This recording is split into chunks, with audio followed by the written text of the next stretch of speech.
Okay, so as you guys can see on my board, I have written down ways for you to control yourself and out. This is also the term that I would like to use, outsmart.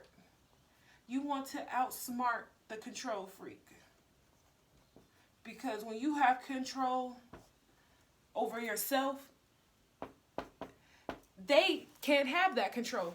I feel like, I know people do not like the term I feel like, but I personally feel like control freaks have the biggest power around people that are vulnerable, people that don't have control over their life, people that don't need assistance from other people, don't need to be controlled because they are an individual that shows that they don't need to be controlled. But if you got someone that's vulnerable, always looking and seeking help and need advice and all that stuff, control freaks prey on that, because then now they can use all that stuff that we talked about. We talked about insecurity, anger,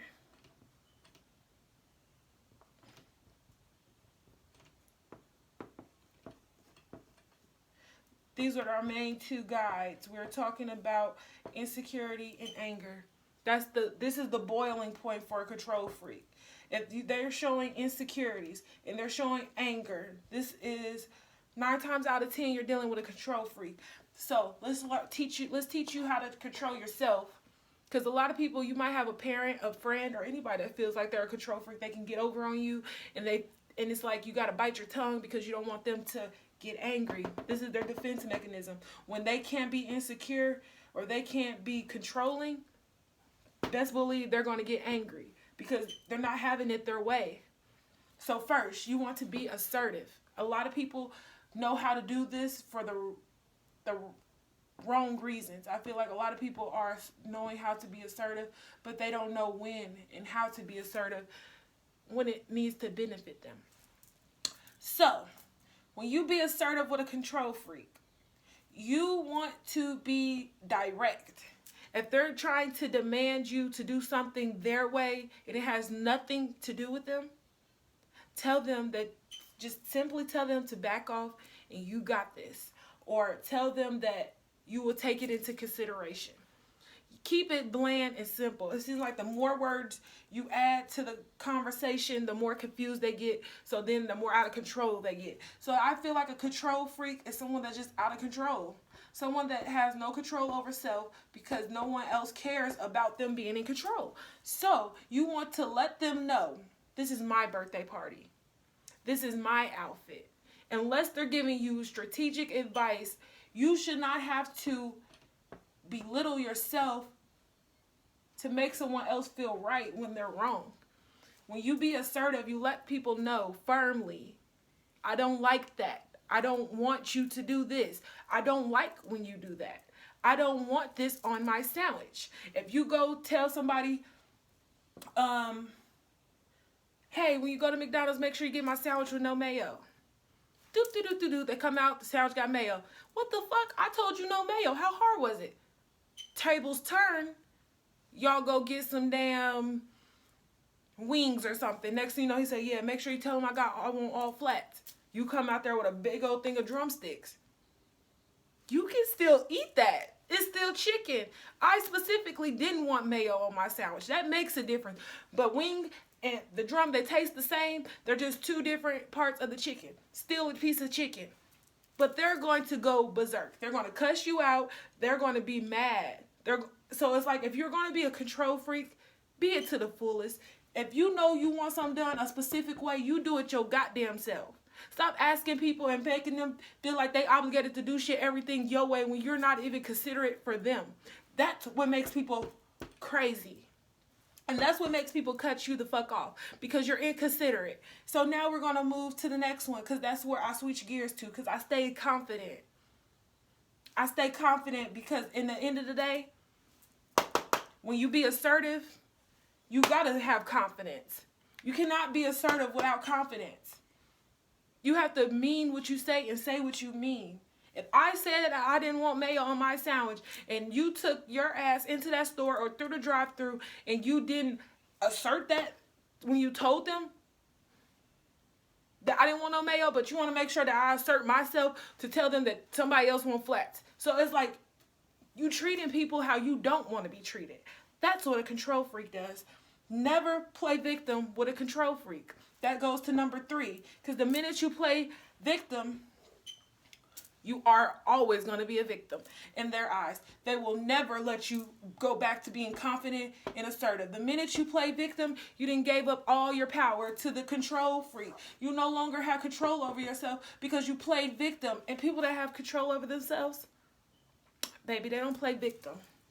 They don't play victim. When you got self-control, you just chop it up as a loss. You don't sit there and say, well, you did it to me. Well, you did it to me, and I had to do it back. I had to get back even with you because when I asked you for the no mayo, you made sure that they got your order together. But then when it came to mine, it was, oh, just scrape the mayo off the bread. Like, okay, if that's the case, then you turn these drumsticks into flats somehow. But it's like a never end. Once you play victim, it never ends. Like, you will literally have to erase that whole conversation. You have to erase that whole relationship. The minute that you stop being confident and assertive, you will be playing victim. Number 4 is be consistent. That should have been before playing victim. Because that way, if you be consistent, you never have to play victim. My drawing board is not the way I want it to be. But it's clear and contrast. I'm trying to make sure that you guys understand things clearly as I move along. So yes, be assertive, not aggressive. That's the control freak's job. Number 2. What did I say number 2 was? What was after being assertive? I'm asking y'all because I forgot after erasing it. What came after assertive?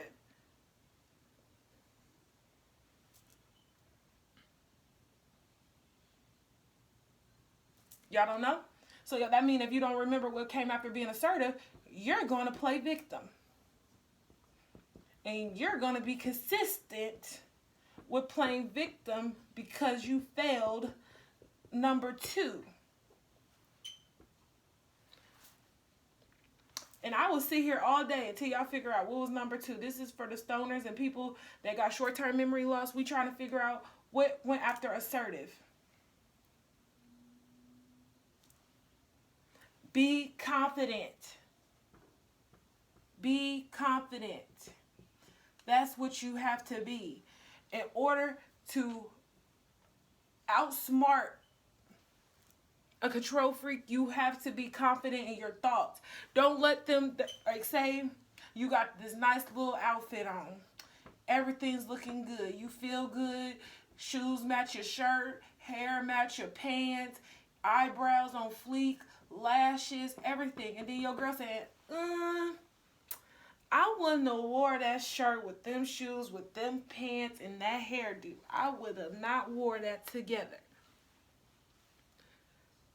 Now, you're not confident. You're insecure, which she was because she don't look like you in your outfit. So now it's a cycle of insecurity just being passed down because all these motherfuckers are insecure about themselves. So now they want to project all that shit onto somebody else because people are too confident for them. When you're confident, it makes insecure people uncomfortable. So y'all have to stay solid with being confident. Even if you do change your shirt, change it for yourself. Like, yeah, don't ever give that person the privilege to say, oh, yeah, you was right. No, you take that shit for yourself. Somebody's phone's ringing. It's my mother. This has been a nice topic, but I'm going to take this call because it's my mother. So let you guys know what a control freak is, how to deal with one. Be assertive. Be confident. Don't play victim. And be consistent. And if you do all these things, you will definitely be outsmarting the control freak and they'll no longer have control over you. They could take that shit down 8 Mile or anywhere else, but they won't be able to play that shit with you. So make sure that y'all stay consistent. Never play victim. I don't care how hard it gets. Never make that your option. Playing victim is not up for grabs. Being confident, assertive, and consistent is. I don't know if y'all can see all this shit that I'm trying to write, but look like scribble scrabble. Make sure y'all be consistent with yourself. So then they can never contradict or make you look like a hypocrite because you felt uncomfortable. And that's, you can become a hypocrite just by going against your own thoughts and beliefs and then acting on them because somebody else did it. Because now you're doing what somebody else is doing, but you personally wouldn't have did yourself. So that's all for today. I hope you guys learned a lot about control freaks and how to control them in the urban neighborhoods and the urban life. Because sometimes when they tell us about control freaks, they give us the brighter side where it looks like, oh, I want to be a control freak. But in reality, nobody wants to be a control freak. Nobody wants to be in control. If you want to be in control, everybody will be fucking CEOs of businesses and taking on the bigger leadership of jobs if everybody just wants to be in control. A lot of people just like playing on easy mode. So let's see how this video helps you guys. Make sure y'all comment, subscribe. If you don't subscribe, thanks for watching. If you don't like the video, still share the video because I'm pretty sure if you didn't like the video, you're the control freak. So see you later.